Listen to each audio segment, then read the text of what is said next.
This is Matt, and this will be a straightforward video on how to bulk tag contacts in Kajabi. So I'm right here in the contacts section of my Kajabi backend.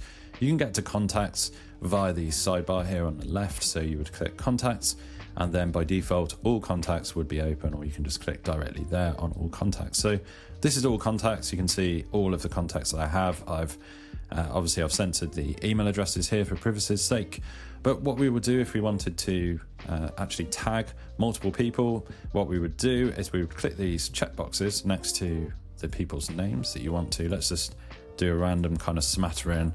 I'm going to do these 6 right here. You could just highlight them all, or multiple, whatever you want to do. I'm just doing 6 right here. So we see that 6 contacts have been selected, and then we've got these bulk actions. So we click on bulk actions. We can do a whole bunch of stuff here. We can subscribe people to an email list, multiple people all in one go. We can unsubscribe, we can grant offers, revoke offers, so on and so forth. But right to the bottom here, if you scroll down, you'll see tags. We can add a tag or remove a tag. So let's click add tag. Now we are going to select the tag that we do in fact want to add. I'm going to put demo waitlist tag just for the purposes of this video.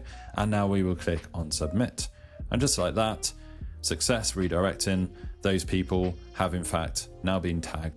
So I can click on this person here, and now I can see, if I click the full profile, I'll be able to see what tags this person has. You'll see tags right here in the top right. Demo waitlist has been added to this person, just like it has to the other 5 people that I tagged. So that is how you will do how you do bulk tagging in Kajabi. Hopefully you found this video useful. It's been instructive. If it has, drop this video a like and subscribe to the channel for more videos just like this.